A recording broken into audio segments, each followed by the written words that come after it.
Épisode 75, le pouvoir des histoires.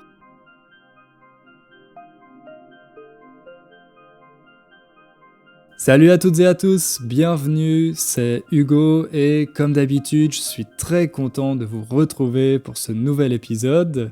La fin de l'année approche et en Pologne il commence à faire assez froid, mais d'un autre côté il y a cette ambiance particulière, cette atmosphère de Noël.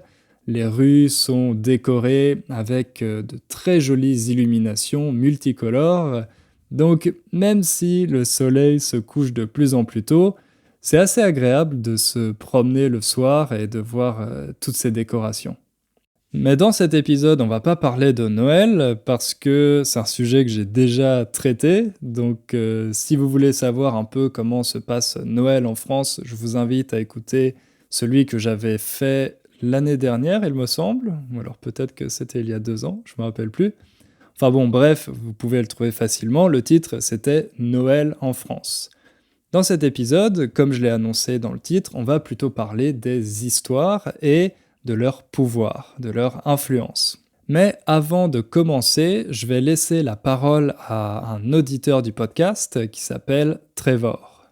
Salut Hugo, je m'appelle Trevor et j'habite à Portland, une ville qui se trouve à l'ouest des États-Unis. D'abord, je voulais dire merci d'avoir créé ce podcast. Je l'ai découvert lorsque j'ai été à Madagascar. Mon taf était de Peace Corps, c'est comme une ONG américaine, autrement dit une association qui aide d'autres pays, mais c'est payé par le gouvernement américain.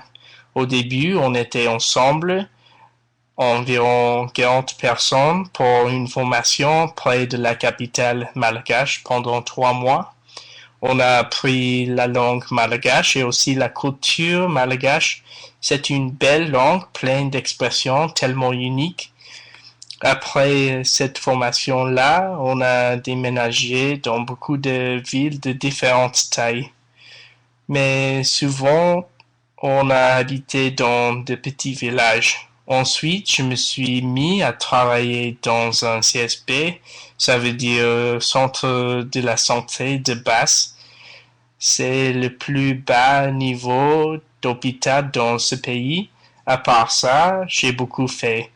Puisqu'il n'y a pas de restaurant dans le village où lequel j'habitais, j'avais besoin de cuisiner tous les jours avec des choses dans le marché qui a eu lieu entre 7h et 8h du matin.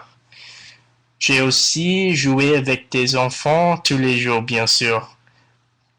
J'ai aussi enseigné l'anglais aussi au lycée.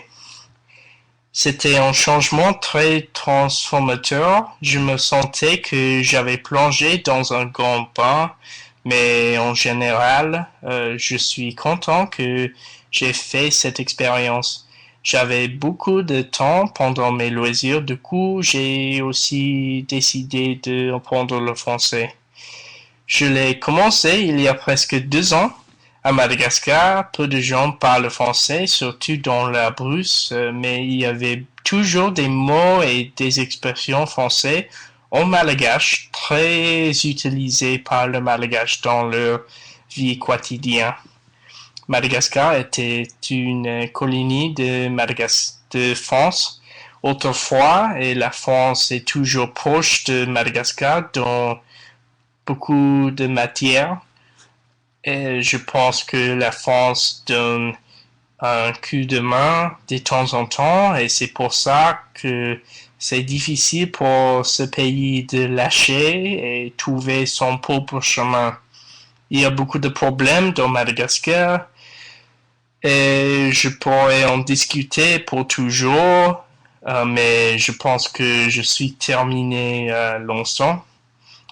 Merci d'avoir écouté et bonne journée à tous, à bientôt.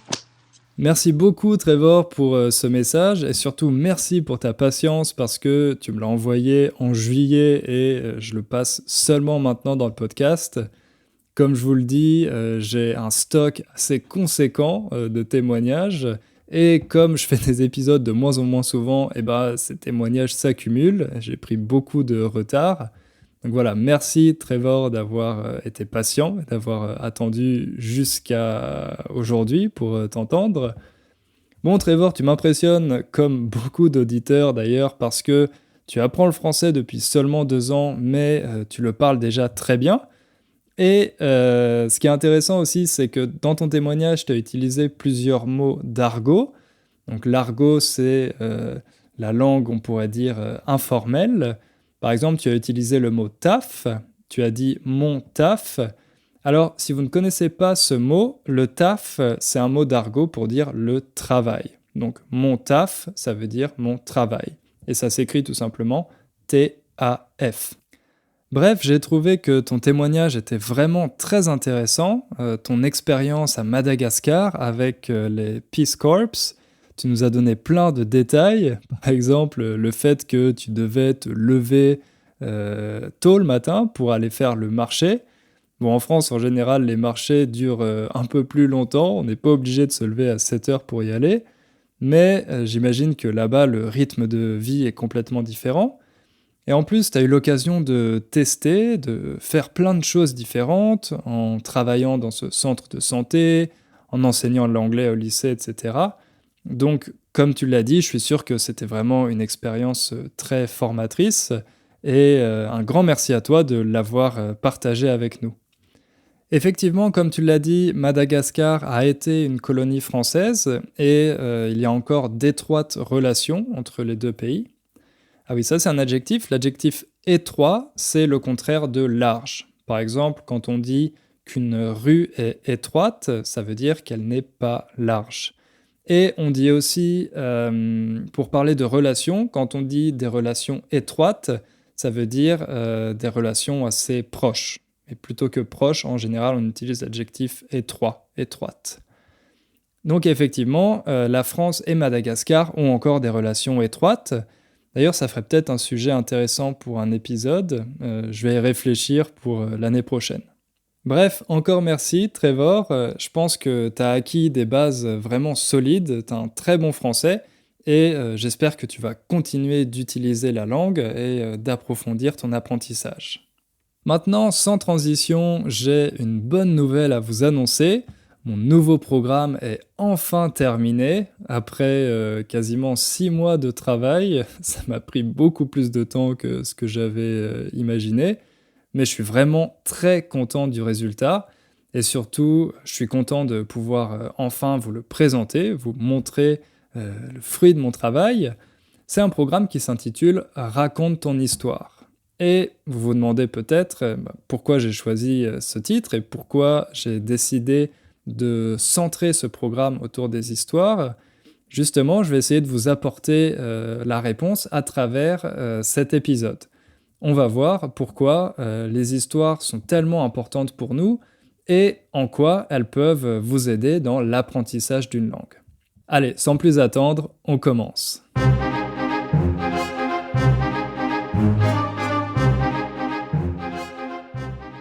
Je sais pas si je vous l'ai déjà dit, mais quand j'étais petit, j'étais un grand fan de mythologie grecque. À chaque fois que j'allais à la bibliothèque, j'empruntais un livre et j'adorais lire ces histoires sur les dieux, les déesses, les héros, les monstres, etc. Par exemple, j'essayais d'apprendre tous les travaux d'Hercule ou Héraclès. Vous savez, ce héros grec qui était le fils de Zeus et d'une mortelle, et qui a réussi à devenir immortel à son tour et à devenir un dieu grâce à ses exploits. Moi, je trouvais que toutes ces histoires étaient vraiment passionnantes et je me lassais pas de les lire. Oui, ça c'est un bon verbe.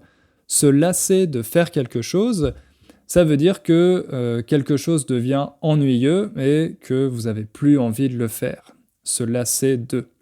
Donc moi, je me lassais pas de lire toutes ces histoires sur ces héros et ces dieux grecs. Je pense d'ailleurs avoir lu tous les livres qui étaient disponibles dans la bibliothèque de ma ville sur le sujet. Et puis, un peu plus tard, j'ai découvert que ces mythes, ces histoires, eh bien, il remplissait une fonction très importante dans la société grecque et plus tard dans la société romaine. Ces histoires, en réalité, elles n'étaient pas vraiment destinées aux enfants. En fait, leur fonction, c'était d'expliquer à la fois la création du monde et celle des hommes. Par exemple, les Grecs expliquaient que le mont Olympe, donc une montagne qui est présente en Grèce, était en réalité la demeure des dieux. Que les dieux avaient créé le mont Olympe après la titanomachie. La titanomachie, c'était une guerre qui a opposé les titans et les dieux olympiens, donc Zeus, etc. Et donc que ce mont Olympe a été créé après la titanomachie et qu'une grande partie des dieux a décidé d'aller y vivre. Et puis à côté de ça, il y avait d'autres mythes pour expliquer notre naissance à nous, les hommes, et puis plus généralement la condition humaine. Par exemple, vous connaissez sûrement cette célèbre histoire, le mythe de Pandore, comment la première femme de l'humanité a ouvert une boîte qui a libéré tous les maux qui nous affectent. Les maux ici, c'est le pluriel de mal, M-A-U-X, les maux. Autrement dit, tous les problèmes qui nous touchent, comme la vieillesse, la maladie, la guerre, la famine, etc. Au départ, ils étaient enfermés dans une boîte, mais Pandore, la première femme de l'humanité, a eu la mauvaise idée de l'ouvrir, parce qu'elle était très curieuse, et depuis, l'espèce humaine est affectée par tous ces problèmes. Grâce à ces mythes, les Grecs étaient capables d'expliquer la plupart des choses qui nous entouraient, d'expliquer pourquoi le monde était tel qu'il était. Mais ces mythes ont aussi été repris dans d'autres domaines, par exemple, les auteurs de tragédies les utilisaient, et ils les utilisaient d'une façon assez intéressante parce qu'ils prenaient ces histoires comme base pour illustrer des problèmes contemporains. Ils montraient des excès de leurs personnages et avec ça, ils essayaient de mettre en garde le public sur ses propres excès. Ah oui, mettre en garde, c'est une expression qui veut dire prévenir, avertir. Par exemple, vous pouvez mettre en garde quelqu'un en lui disant « Attention, tu ne devrais pas faire ça parce que tu vas te faire mal ». Ça, c'est une mise en garde. Et l'expression « mettre en garde ». Donc les auteurs des tragédies grecques utilisaient les mythes pour illustrer tous les problèmes qui étaient liés à l'hubris. L'hubris, c'est un mot grec qui désigne la démesure, quand on commet des excès et que ces excès conduisent à notre perte. Grâce aux mythes, les auteurs des tragédies grecques pouvaient mettre en scène tous ces problèmes, les montrer au public, et ils espéraient que ça éviterait que les Grecs ne commettent les mêmes erreurs.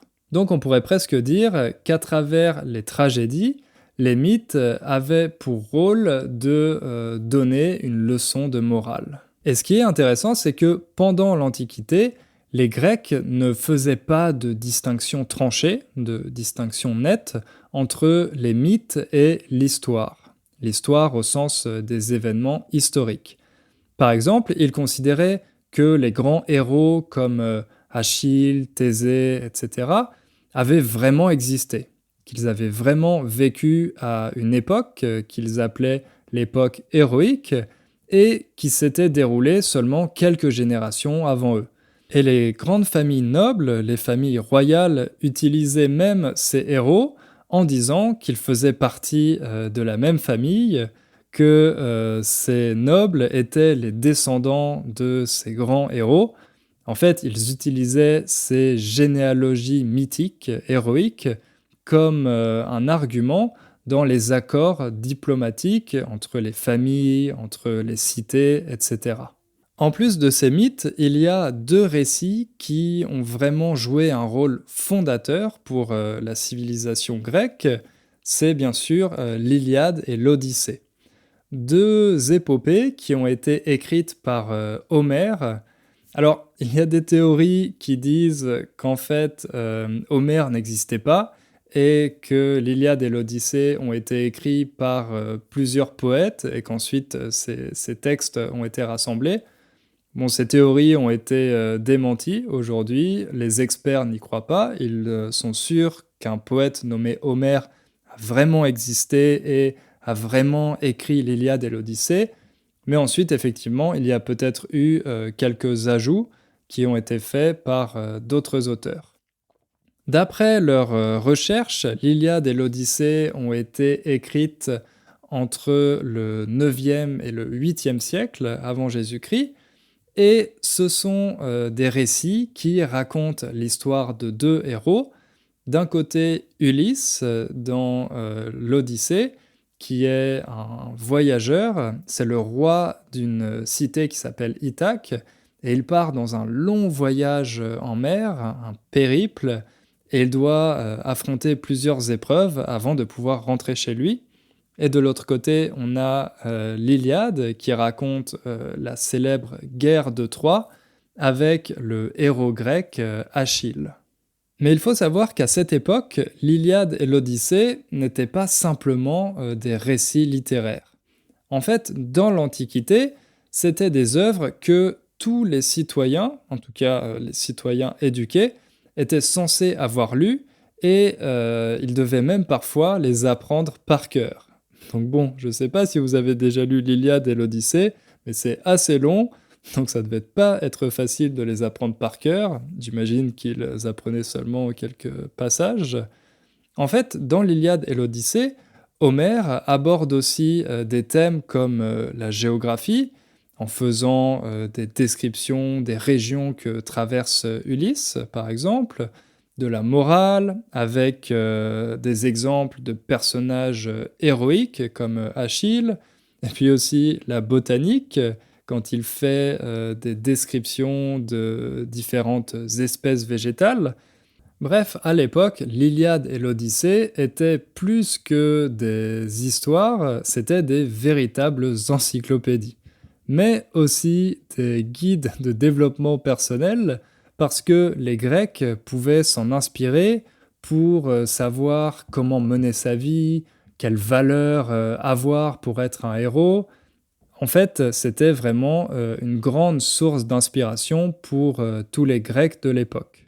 Ces textes avaient une place tellement centrale qu'on peut dire qu'ils étaient les textes fondateurs de la Grèce antique, et plus largement, les premiers chefs-d'œuvre de la littérature occidentale. Parce qu'aujourd'hui, 2800 ans plus tard, on les étudie toujours à l'école, ils continuent d'inspirer des auteurs, des artistes, d'autres histoires. Bref, ils ont toujours une place très importante dans la culture occidentale. Et puis, quelques siècles plus tard, d'autres textes ont fait leur apparition et ils ont eux aussi joué un rôle déterminant pour certaines civilisations. Je veux bien sûr parler de la Bible avec l'Ancien Testament pour les Juifs, le Nouveau Testament pour les chrétiens et le Coran également pour les musulmans. Là aussi, ces textes avaient pour vocation d'expliquer l'origine du monde avec la Genèse et le rôle de Dieu, mais également l'origine des hommes avec par exemple l'histoire d'Adam et Ève. Et puis, il y avait tout un tas de leçons de morale, des histoires qui étaient censées, un peu comme les tragédies grecques, permettre aux croyants de prendre les bonnes décisions. Je pense notamment à l'histoire d'Abel et Caïn, toutes ces histoires qui étaient censées finalement servir d'exemple, parfois des exemples à suivre et au contraire, parfois des exemples à éviter. Bref, tous ces textes sacrés devaient apporter une réponse à la question fondamentale qui obsède les hommes, quel est le sens de la vie? Et là aussi, comme pour l'Iliade et l'Odyssée, ce sont des textes qui ont traversé les siècles et qui continuent d'influencer nos civilisations contemporaines.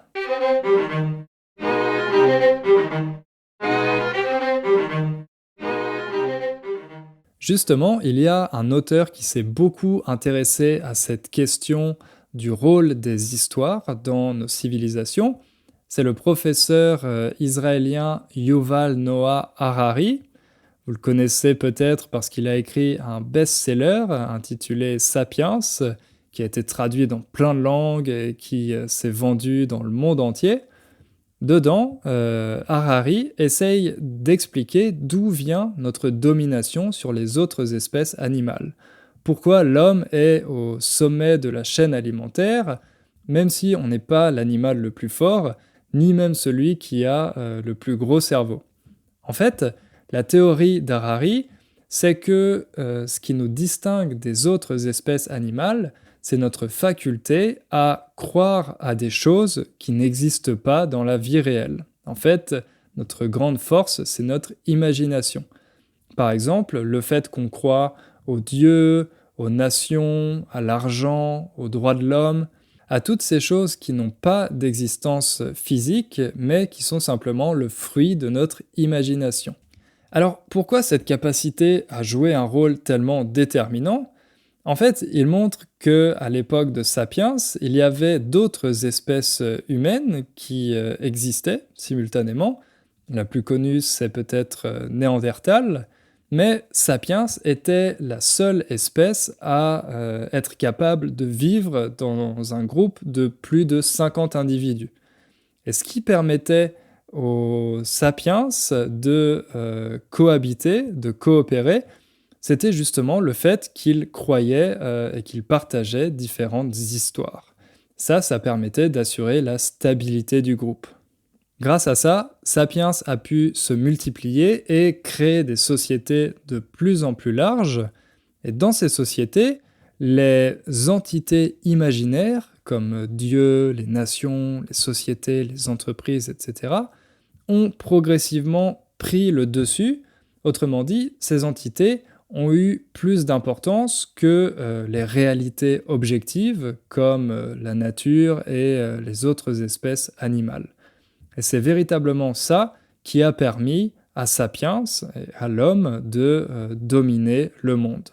Alors peut-être que vous vous dites que cette théorie d'Harari est un peu simpliste, et si c'est le cas, vous n'êtes pas les seuls, parce que de nombreux experts l'ont critiquée, mais elle est tellement séduisante, c'est une histoire tellement bonne, que son livre est devenu un best-seller, comme je l'ai dit, parce qu'en lisant Sapiens, on a l'impression que l'histoire humaine a un sens et qu'on est enfin capable de tout comprendre, de comprendre l'histoire humaine dans sa globalité. Ça, c'est vraiment quelque chose de séduisant. Mais on peut se demander si aujourd'hui, les histoires jouent toujours un rôle aussi important dans nos sociétés. D'un côté, on peut penser que oui, parce que les technologies ont permis de démocratiser ces histoires sous toutes leurs formes. Par exemple, les histoires n'ont jamais été aussi accessibles que maintenant. Non seulement on a accès à toutes les histoires de nos ancêtres, plus de 3 millénaires d'histoires, mais aussi les nôtres et celles du monde entier grâce à Internet. On a un accès qui est instantané et qui est aussi assez démocratique, parce que même les plus pauvres, avec une connexion Internet, peuvent avoir accès à la majorité de ces histoires. D'un autre côté, on voit que la forme de ces récits a évolué.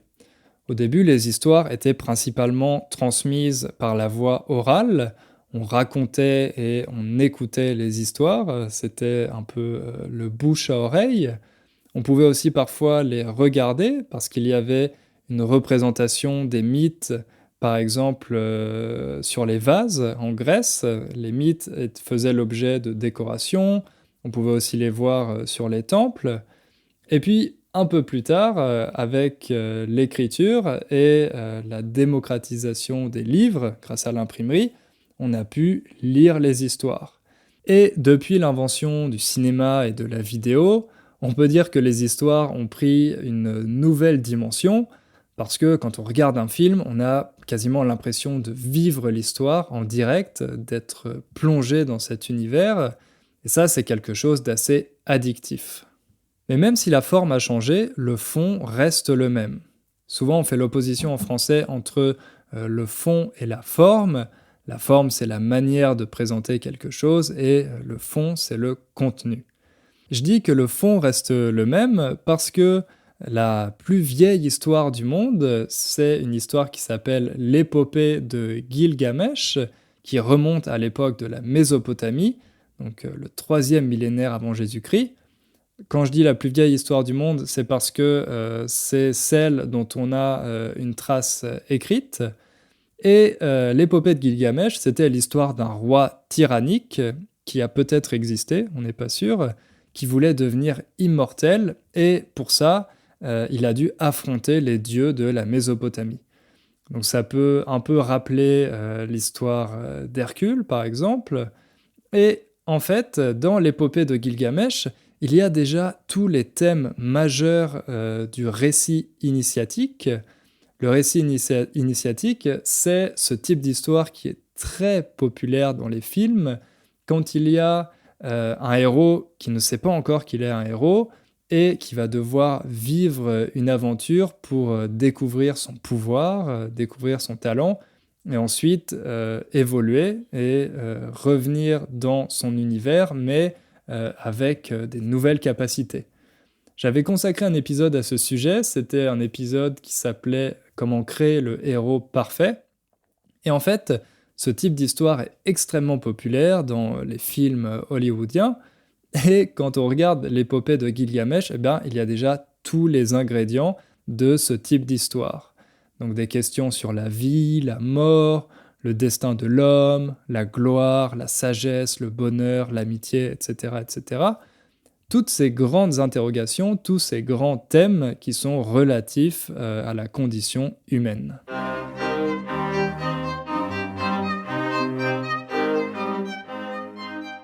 Alors, cette popularité des histoires peut sembler assez paradoxale, parce qu'il y a un sociologue allemand, Max Weber, qui avait prédit au début du XXe siècle le désenchantement du monde.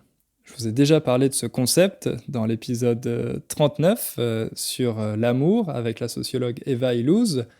Donc, le sociologue Max Weber, avec ce concept de désenchantement du monde, il voulait dire que dans les sociétés modernes, il y a un recul des croyances magiques et religieuses, que toutes ces croyances sont en train de disparaître au niveau collectif, et qu'elles sont remplacées par les explications scientifiques, le rationalisme, bref, c'est tout ce qu'on appelle la sécularisation. Par exemple, au lieu d'expliquer qu'il pleut parce que les dieux sont en colère, eh bien, on utilise la météorologie. On utilise des explications scientifiques pour expliquer les phénomènes naturels. Alors, pour certains, ce désenchantement du monde, c'est une forme de progrès social. Ça montre que l'obscurantisme est en train de reculer, que de plus en plus de gens ont accès à la connaissance.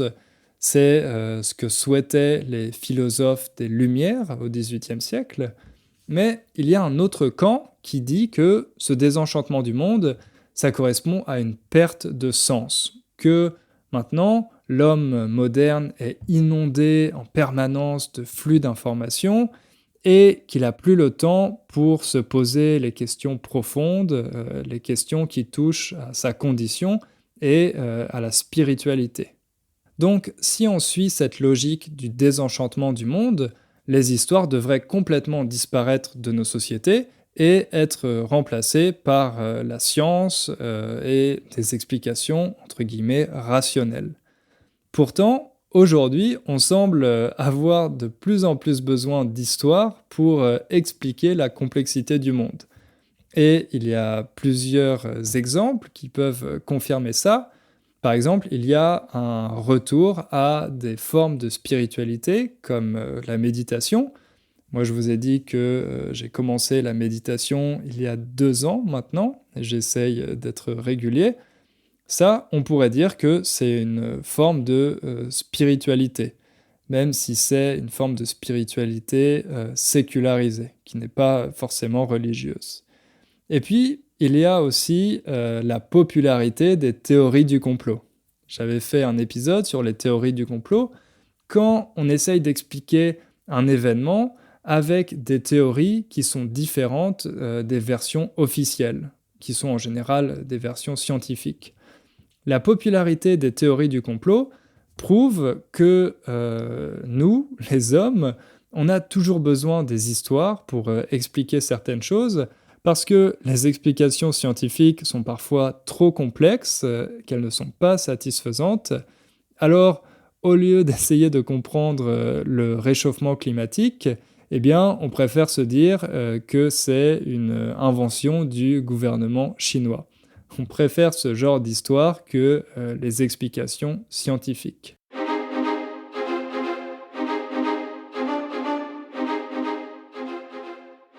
En conclusion, on peut dire que les histoires ont deux grands pouvoirs, deux super pouvoirs. D'abord celui de fédérer des individus et de les faire coopérer même s'ils ne font pas partie de la même famille, même s'ils ne se connaissent pas, mais aussi le pouvoir de donner du sens. Donner du sens à notre existence et donner du sens au monde, en particulier quand celui-ci devient trop complexe. Mais à mon avis, les histoires ont aussi un troisième pouvoir. Je vous dis toujours que quand on essaye d'apprendre une langue, on a besoin d'avoir des contenus intéressants, et je pense qu'il n'y a aucun contenu plus passionnant qu'une bonne histoire. C'est pour ça que j'ai décidé d'appeler mon nouveau cours « Raconte ton histoire ». Alors, ce cours, c'est la suite de Build a Strong Core. Il est un peu plus avancé, et quand je dis raconte ton histoire, histoire ici, ça fait référence à notre vie, notre histoire personnelle. Mais en français, quand on dit raconter sa vie, ça a une connotation un peu négative. Par exemple, si vous dites mon grand-père raconte toujours sa vie, ça veut dire qu'il passe son temps à parler de lui et que c'est un peu ennuyeux de l'écouter. Donc j'ai préféré appeler ce programme Raconte ton histoire et pas Raconte ta vie. Il a deux objectifs principaux. Le premier, c'est d'être capable de comprendre, et le deuxième, c'est d'être capable de raconter. Pour ça, j'ai interviewé 4 de mes amis, et avec eux, on a eu des discussions authentiques. Pas des discussions qui étaient écrites à l'avance avec un script, comme dans certains cours de français, mais j'avais une liste de questions que je leur ai posées, et on a discuté comme on l'aurait fait dans un café. Donc c'était vraiment une discussion complètement naturelle. Et pour vous aider à les comprendre, j'ai divisé ces interviews en plusieurs leçons avec des quiz. Et dans ces quiz, vous pouvez apprendre à la fois des expressions de vocabulaire et puis aussi des structures qui appartiennent plutôt au français informel. Ça, malheureusement, c'est quelque chose qui n'est pas beaucoup présent dans les cours pour apprendre le français. Et à mon avis, c'est pour ça que vous avez du mal à comprendre les films, à comprendre les vidéos sur YouTube. Et justement, avec ce programme, j'essaye de vous expliquer tout ça. Donc, une partie de ce programme, c'est ces interviews, et l'autre, c'est des histoires pour mieux comprendre la société française. Par exemple, je vous raconte la vie de l'acteur Gérard Depardieu, la création de l'école des présidents, qui s'appelle l'ENA, mais aussi comment se sont passés les attentats de 2015. Et puis je ne vais pas vous faire toute la liste des leçons, parce qu'il y en a beaucoup, mais il y en a 2 autres dans lesquelles on analyse des extraits de romans, des romans plutôt récents, pour avoir une approche un peu plus littéraire. Et également, il y a une partie de grammaire, et dans cette partie de grammaire, on s'intéresse au temps du passé, comment utiliser correctement le passé composé, l'imparfait, le plus que parfait, ainsi que le conditionnel et les hypothèses. Et pour vous entraîner, il y a 80 exercices interactifs. Bref, si vous voulez en savoir plus sur le programme, je vous invite à aller sur mon site innerfrench.com, vous allez trouver toutes les informations. Il est ouvert depuis mercredi et il le sera seulement pendant une semaine. Ensuite, comme d'habitude, je fermerai les inscriptions et il faudra attendre 4 mois avant de pouvoir à nouveau vous inscrire. Donc voilà, si ça vous intéresse, je vous conseille d'aller faire un tour sur mon site dès maintenant.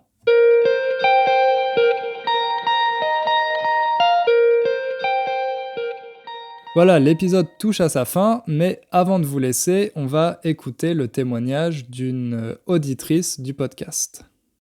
Salut Hugo, je m'appelle Laura et j'habite Connecticut. aux États-Unis.